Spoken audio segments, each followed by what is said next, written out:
अथ मङ्गलाचरणम्।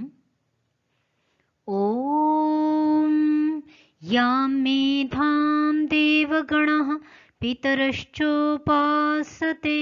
तयामामद्य मेधया अग्निमेधाविनं कुरु। प्रमाणभूत आचार्यो दर्भपवित्रपाणिः शुचावकाशे प्राङ्मुख उपविश्य महता प्रयत्नेन सूत्राणि प्रणयति स्म। तस्मै पाणिनये नमः।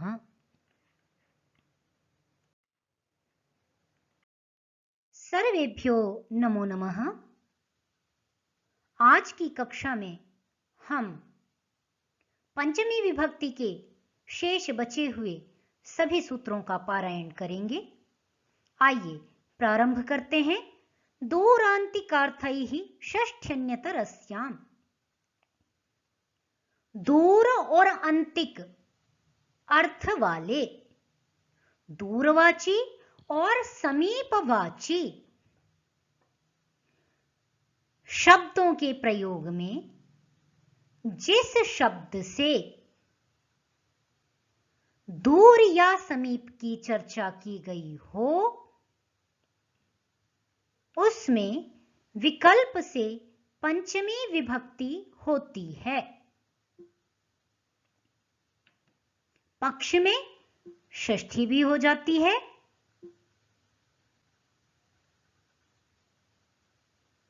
दूरवाची शब्द हो या समीपवाची, इनके प्रयोग में जो साथ वाला शब्द है, जिससे दूर या समीप की बात कही जा रही है, जैसे घर से दूर चले जाओ, यह कहने में तो दूर किससे दूर हो रहा है? घर से दूर हो रहा है।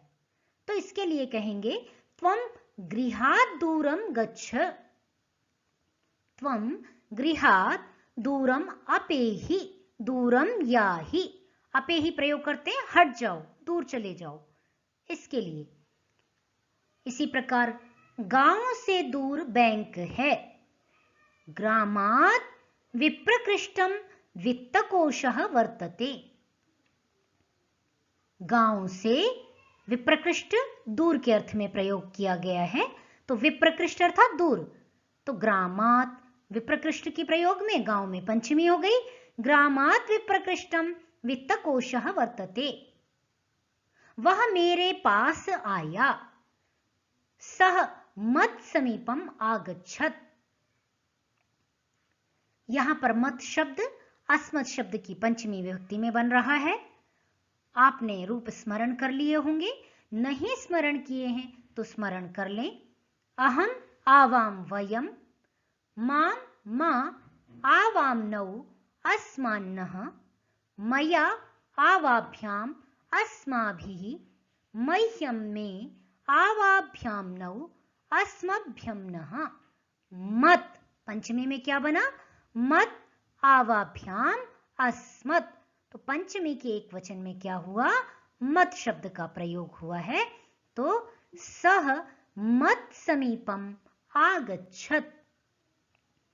गांव के पास विद्यालय है तो ग्रामम अभ्यासम विद्यालयः अस्ति। अभ्यास शब्द यहां पर समीप के अर्थ में प्रयोग हुआ है। अभ्यास यह पर्यायवाची है समीप का। तो ग्रामात् अभ्यासम विद्यालयः अस्ति, इस प्रकार बन जाएगा। पंचम्य पांग परिभिः। यह सूत्र भी पंचमी विभक्ति का विधान करता है। यह अप आंग प्रतिपरि ये कर्म प्रवचनीय संज्ञक शब्द हों तो उनसे पंचमी विभक्ति का विधान करता है। आइए देख लेते हैं। पंचमी अप आंग परि और ऊपर से प्रति की अनुवृत्ति आ रही है, तो इस प्रकार करके अप आंग प्रति परि, ये चार शब्द, और वे कैसे हों? कर्म प्रवचनीय संज्ञक जो अप आंग प्रति परि शब्द हैं, इन शब्दों के प्रयोग में साथ वाले शब्द से पंचमी विभक्ति हो जाती है। तो पहली शर्त हो गई कि कर्म प्रवचनीय संज्ञा होनी चाहिए। तो आइए देख लें कि कर्म प्रवचनीय संज्ञा इन शब्दों की कहां होती है। जैसे सूत्र है आंग मर्यादा वचने, यह सूत्र प्रथम अध्याय के चतुर्थ पाद में वर्णित है। अष्टाध्यायी में आप देख लें, प्रथम अध्याय के चतुर्थ पाद के 89 सूत्र संख्या है। तो यह मर्यादा कहने में और वचन शब्द से अभिविधि का भी ग्रहण हो जाता है। तो इस प्रकार मर्यादा और अभिविधि इन दो अर्थों में आंग शब्द की कर्म प्रवचनीय संज्ञा होती है। मर्यादा का अर्थ होता है विना तेन मर्यादा, उसको छोड़ करके, उसके बिना मर्यादा कही जाती है। जिसका हम नाम लेते हैं, जिसके साथ हमने आ का प्रयोग किया, जैसे आ देहलीम, तो यदि आ यहां पर मर्यादा में प्रयुक्त है तो आपको दहली को छोड़ करके बिना तेन, तो उसके बिना अर्थ लेना है। इसके लिए उसको छोड़ देंगे, उसके बिना, दिल्ली के बिना ऐसा कहेंगे। और अभिविधि में उसके साथ अभिविधि होती है, सह तेन अभिविधि, उस स्थान को लेकर के अभिविधि कही जाती है। तो आंग उपसर्ग का यह प्रयोग उसके साथ होता है, सह तेन अभिविधि। तो इस प्रकार यहां देख लें, जैसे आ देहलीम कहेंगे तो दिल्ली तक बारिश हुई, यह अर्थ कहा जाएगा। तो बिना तेन मर्यादा, सह तेन अभिविधि, दोनों ही अर्थ को कहने में आंग का प्रयोग होता है। अब आपका प्रश्न होगा कि हम पहचानेंगे कैसे कि मर्यादा कहां पर है और अभिविधि कहां पर है। तो ये अर्थापत्ति से आपको समझना होगा कि कहां मर्यादा है, कहां पर अभिविधि है। यह अर्थ के अनुसार आपको निकालना होगा कि वाक्य में किसका प्रयोग हो रहा है। यही शास्त्र का कौतुक है, काव्य सृजन का प्रकार है कि वहां एक आ के माध्यम से ही दोनों बातें कही जाएंगी।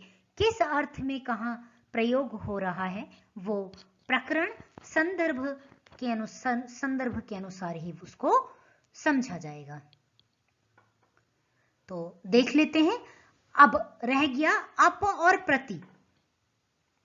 तो अप की कर्म प्रवचनीय संज्ञा वर्जन अर्थ में की गई है। अप परिवर्जने, अप उपसर्ग और परि उपसर्ग वर्जन अर्थ में कर्म प्रवचनीय संज्ञक होता है। वर्जन माने छोड़ना, छोड़ने अर्थ में कर्म प्रवचनीय संज्ञक की दोनों उपसर्ग हो जाते हैं।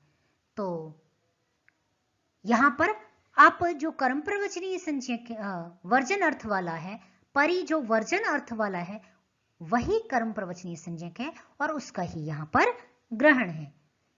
वर्जन अर्थ में कर्म प्रवचनीय संज्ञा। प्रति का हम नेक्स्ट सूत्र में ही पढ़ेंगे। वो प्रतिनिधि और प्रतिदान अर्थ में होता है। तो अगले स्लाइड में उसको हम देखने का प्रयास करेंगे। अभी हम आंग, अप, परि को देख लेते हैं। जैसे रोहिणी को छोड़ करके दिल्ली भर में बारिश हुई, वर्जन अर्थ छोड़ना अर्थ में अप का प्रयोग देखें। रोहिणी को छोड़ करके, अपरोहिण्याः आदेहलीं वृष्टो देवः, या देहलीं वृष्टो देवः भी आप कह सकते हैं। मैंने आंग का प्रयोग कर लिया, आप आंग का प्रयोग ना भी करें तो चलेगा कि पूरी दहली में, पूरी दिल्ली पर्यंत केवल रोहिणी को छोड़ करके समस्त दहली में बारिश हुई। तो अपरोहिण्याः देहलीं वृष्टो देवः ऐसा भी कह सकते हैं, या अपरोहिण्याः आदेहलीं मेघः अवर्षित ऐसा भी कह सकते हैं। नेक्स्ट है दिल्ली को छोड़कर सर्वत्र मीठा पानी है। परिदेहल्याः सर्वत्र मधुरम जलम विराजते। तो यहां पर परि का उपसर्ग ले ली, परि उपसर्ग का मैंने प्रयोग कर लिया, तो परिदेहल्याः। अब आंग का प्रयोग देख लेते हैं। आंग उपसर्ग आ कुमारेभ्यः पाणिनेः यशः प्रसृतः अस्ति। आ कुमार यहां पर किसमें है? अभिविधि। यहां पर आंग उपसर्ग का प्रयोग अभिविधि में है, जिसका अर्थ है सह तेन अभिविधि, उसके साथ। तो आ कुमारेभ्यः जब मैंने कहा तो इससे अर्थ निकला कि कुमार कुमार तक, अर्थात बच्चे बच्चे तक महर्षि पाणिनि का यश फैला हुआ है। इसी प्रकार समुद्र तक भारतवर्ष की सीमा है। यह कहने के लिए आ समुद्रात् तु भारतवर्षः विराजते। तो समुद्र तक क्या हुआ? आ समुद्रात् तु, अर्थात समुद्र से पहले पहले जितना स्थल भाग है, यहां मर्यादा हो गई कि विना तेन मर्यादा। समुद्र में की तो क्या है, 100 किलोमीटर तक ही सीमा होती है तत्त देश की, उसके बाद तो इंटरनेशनल सीमा शुरू हो जाती है। तो समुद्र पर्यंत नहीं होगा, समुद्र तो बहुत बड़ा है। चाहे आप हिंद महासागर ले लें, चाहे पूर्व में आप बंगाल की खाड़ी ले लें, या पश्चिम में आप पश्चिम में अरब महासागर ले लें, समुद्र तो विशाल है, बहुत दूर दूर तक फैला है। तो इस प्रकार नहीं ग्रहण करना, अपितु समुद्र से पहले पहले, जैसा कि मैंने यहां एक श्लोक का उदाहरण भी दिया है, आ समुद्रात् तो वै पूर्वात्, आ समुद्रात् तो पश्चिमात्। यहां समुद्र से पहले पहले, पूर्व में कहां तक? समुद्र से पहले पहले। तो पूर्व में बंगाल की खाड़ी और उसके तटवर्ती जहां तक स्थल भाग है, चाहे वो कलकत्ता हो, उड़ीसा हो, तेलंगाना, हैदराबाद इत्यादि जो इधर के पूर्वी तट के जो राज्य हैं, वे सभी स्थल भाग पूर्व में समुद्र से पहले पहले का भाग आर्यावर्त है। इसी प्रकार पश्चिम में देखेंगे तो अरब महासागर में जो स्थल भाग जहां पर समाप्त होता है, तो समुद्र से पहले पहले तो कर्नाटका, गोवा, नीचे जाएंगे तो महाराष्ट्र, गोवा, बंबई और इनका तट होते हुए नीचे कर्नाटका, पश्चिमी घाट, तो ये पूरा क्या है? स्थल भाग, ये भारत की सीमा है। नीचे हिंद महासागर, तो तयोरेवांतरम गिरियो, उनके बीच का जो स्थान है वो विद्वान लोग उसको आर्यावर्त कहते हैं। तो यहाँ आ उपसर्ग का प्रयोग, आ समुद्रात्, यहाँ पंचमी विभक्ति हुई है और वह मर्यादा में हुई है, यह स्पष्ट कर रहा है। इसी प्रकार इसको समझें कि किस प्रकार पंचमी विभक्ति इन शब्दों के योग में हो रही है। आगे देखते हैं, प्रतिनिधि प्रतिदाने च यस्मात्। यहां पर प्रतिनिधि और प्रतिदान, इन दो अर्थों में जिससे, जिसका प्रतिनिधित्व किया जा रहा हो और जिससे प्रतिदान माने एक वस्तु के बदले में दूसरी वस्तु दी जा रही हो।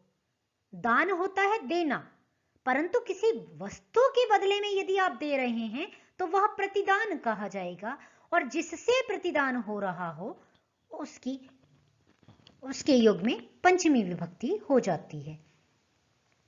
यहां मैंने पिछली उस स्लाइड में आपको कहा था कि हम प्रति का प्रयोग अगले उसमें देखेंगे, तो यहां देख लेते हैं। यहां भी प्रतिनिधि और प्रतिदान अर्थ में प्रति की कर्म प्रवचनीय संज्ञा विधान की गई है। सूत्र संख्या 1492 है, प्रथम अध्याय के चौथे पाद का 92 सूत्र संख्या। तो वहां पर आप देख लेंगे कि प्रति उपसर्ग का प्रयोग प्रतिनिधि और प्रतिदान अर्थ में किया गया है। तो देख लेते हैं, प्रतिनिधि के विषय में और प्रतिदान के विषय में, बदले में एक वस्तु को लेकर के बदले में दूसरी वस्तु देना, इस विषय के उपस्थित होने पर प्रति शब्द की साथ वाले शब्द से पंचमी विभक्ति हो जाती है। कर्म प्रवचनीय संज्ञा ये विधान करता है, परंतु कर्म प्रवचनीय संज्ञक जो प्रतिशब्द है उसके प्रयोग में साथ वाले शब्द से पंचमी विभक्ति का विधान होगा। तो देख लें, जैसे अभिमन्यु अर्जुन की ओर से लड़ा, तो अर्जुन की सेना का प्रतिनिधित्व किया है, तो इस कारण से अर्जुन में पंचमी विभक्ति हो गई। तो अभिमन्यु अर्जुनतः प्रति की ओर कहने के अर्थ में अर्जुन में पंचमी विभक्ति करके अर्जुनतः प्रति अयुध्यत, अर्जुन की ओर से लड़ा, यह अर्थ गम्यमान हो जाएगा। युद्ध में शल्य कौरवों की ओर से लड़े, युद्धे शल्यः कौरवतः प्रति अयुध्यत, ऐसा आप कौरवतः पंचमी करके बना सकते हैं। नेक्स्ट है G20 की शिखर वार्ता में प्रधानमंत्री मोदी जी भारत की ओर से बोले या भारत का प्रतिनिधित्व किया। कहना होगा तो G20 शिखर वार्तायां प्रधानमंत्री मोदी भारतात् प्रतिन्यवेदयत्, भारत की ओर से निवेदन किया, प्रतिनिधित्व किया, ऐसा कह सकते हैं। इसी प्रकार विवेक ने पुस्तक के बदले मुझे उपहार दिया, विवेकः पुस्तकात् प्रति मह्यम पारितोषकम प्रायच्छत्, देने लेने के युग में यहां मैंने मह्यम शब्द का प्रयोग किया है। विवेकः पुस्तकात् प्रति, प्रति शब्द के प्रयोग में पुस्तक से क्या हो जाएगा, पंचमी विभक्ति होकर के पुस्तकात् प्रति ऐसा प्रयोग बन जाएगा। अग्रिम सूत्र देखें, अकर्तर्यणे पंचमी, अकर्तरी ऋणे पंचमी, कर्तृ भिन्न अर्थात कर्ता कारक भिन्न ऋण हेतु होने पर पंचमी विभक्ति हो जाती है। कर्ता कारण नहीं बनना चाहिए, हेतु जो ऋण रूप हेतु है उसका कारण कर्ता नहीं होना चाहिए। जैसे शतेन बंधितः, वो 100 रुपए से बंध गया, शतेन यहां पर कैसे हुआ, बंधितः, यहां शतेन कर्ता में तृतीया है, तो इस प्रकार कर्ता नहीं कहा जाना चाहिए। तो कर्ता यदि हेतु नहीं बन रहा हो तो ऋण रूप हेतु से पंचमी विभक्ति हो जाती है। उदाहरण से समझ लेते हैं, जैसे भारत ने विश्व बैंक से 500 करोड़ का ऋण लिया, तो भारत देशः विश्व वित्त कोशात् 500 कोटि रूप्यकात् बद्धः, 500 कोटि रूप्यकात् बद्धः, इससे वह विश्व बैंक से बंध जाएगा। एतेन सह विश्व वित्त कोशात् भंस्यति, बध बंधने धातु से भंस्यति ऐसा बन जाएगा। यह क्रियादिगण की धातु है। बंध बंधने जिसका बनता है बधनाति, तो लट लकार में बधनाति, बबंध बंधा लुट लकार में, इसी तरह रिट में बनता है भंस्यति, बधनातु लोट लकार में बना लेंगे। तो इस प्रकार आप प्रयोग कर सकते हैं इसका, लट लकार में बधनाति और लिट लकार में भंस्यति, इस प्रकार प्रयोग कर सकते हैं।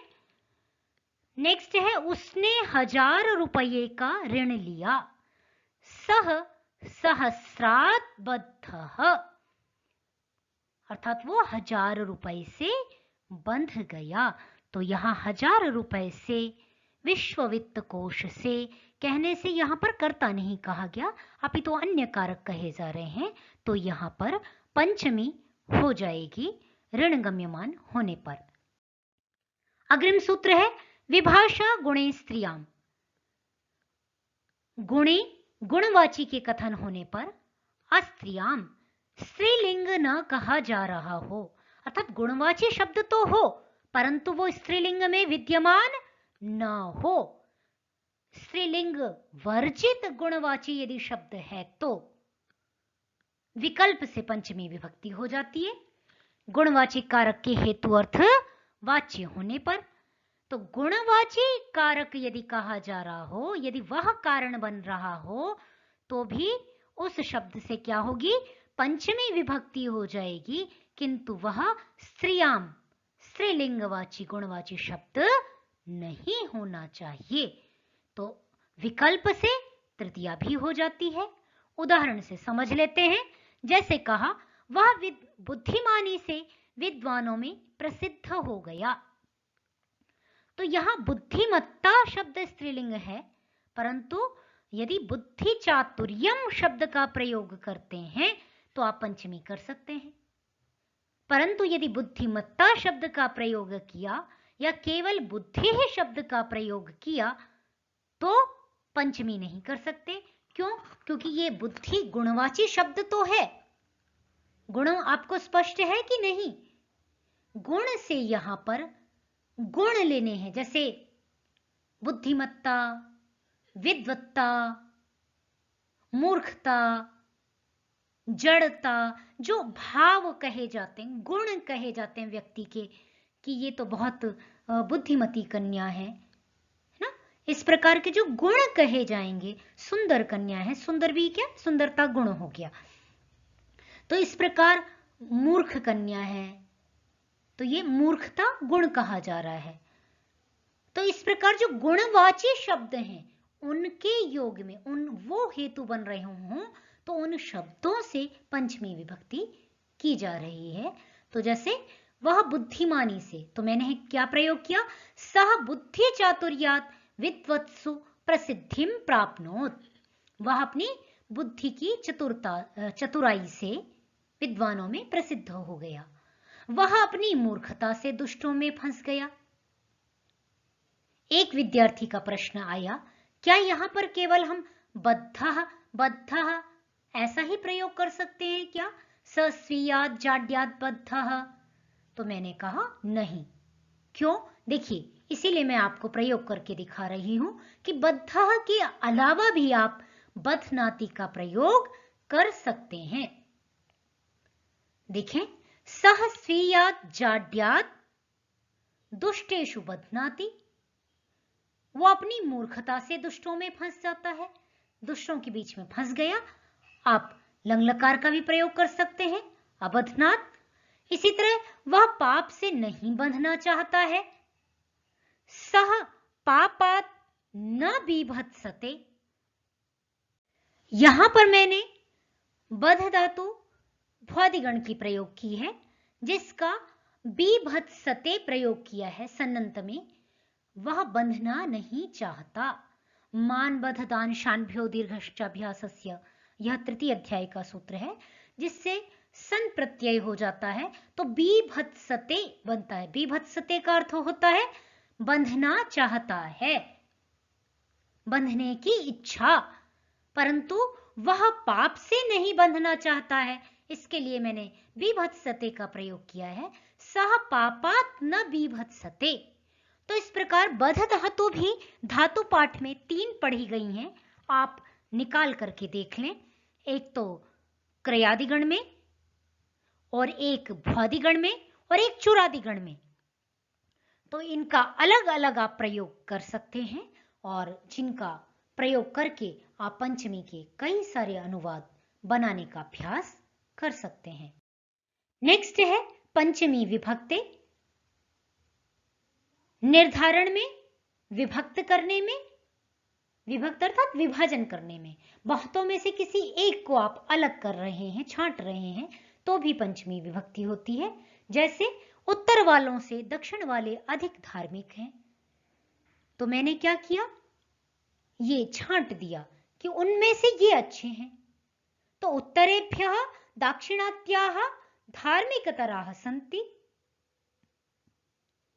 इसी तरह एक और अनुवाद बनाया मैंने, कक्षा बी वालों की अपेक्षा कक्षा आ वाले बुद्धिमान बच्चे हैं।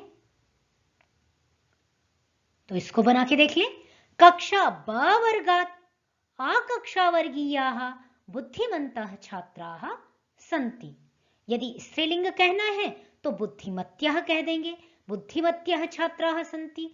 और सामान्य कथन कर रहे हैं स्त्रीलिंग पुल्लिंग का विशेष बोध नहीं करा रहे हैं तो बुद्धिमंतः ऐसा प्रयोग हो जाएगा। एक विद्यार्थी का प्रश्न आया, आपने तराह क्यों प्रयोग किया? तो तराह मैंने इसलिए प्रयोग किया जहां दो में से किसी एक को हम अधिक श्रेष्ठ बता रहे होते हैं, तो वहां महर्षि पाणिनि का एक सूत्र है, द्विवचन विभज्योपपदे तरबी यसनौ।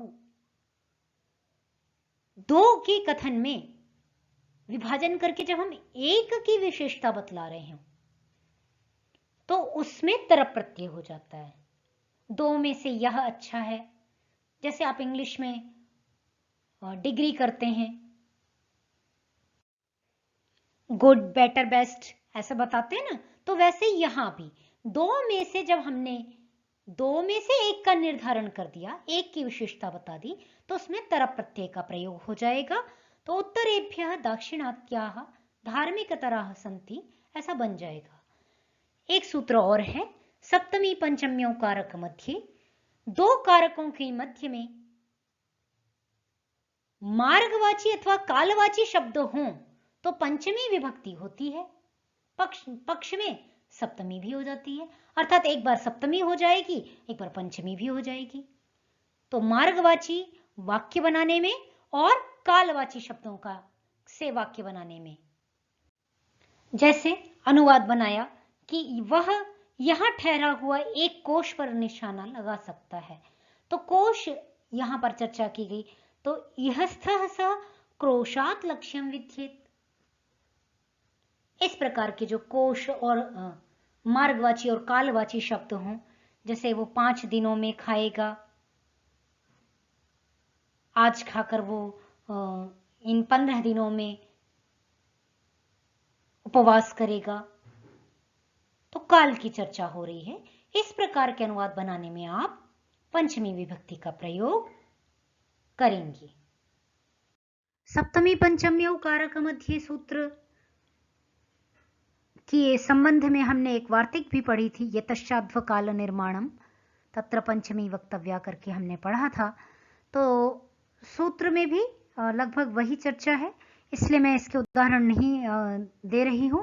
आगे यहां देखें कि पंचमी विभक्ति को संपूर्ण समस्त पंचमी विभक्ति का जो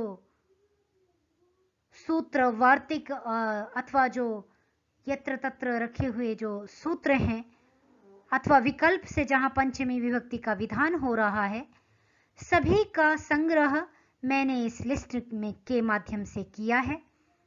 जिस भी विद्यार्थी को पुनरावृत्तन करना हो तो वह यहां लिस्ट के माध्यम से, संकलित सूत्रों के माध्यम से संक्षेप में अभ्यास कर सकता है। विस्तार के लिए अलग अलग वीडियो को आपको देखना होगा और संक्षेप में पुनरावर्तन करने के लिए ये सभी सूत्र वार्तिकें यहां पर मैंने संग्रहित कर दी हैं। आप इसके माध्यम से भी समस्त पंचमी विभक्ति के सूत्रों का पुनरावर्तन, उदाहरणों का पुनरावर्तन कर सकते हैं। यदि आप इसे और भी अच्छी तरह बनाना चाहें तो आप इसमें उदाहरणों को और जोड़ सकते हैं, तो एक कॉलम आप बढ़ा भी सकते हैं। इस प्रकार आपकी आज यह पंचमी विभक्ति का प्रकरण पूर्ण हुआ। आगे चतुर्थी विभक्ति का अध्ययन हम प्रारंभ करेंगे। तब तक के लिए धन्यवाद। स्वस्थ रहें, सुरक्षित रहें।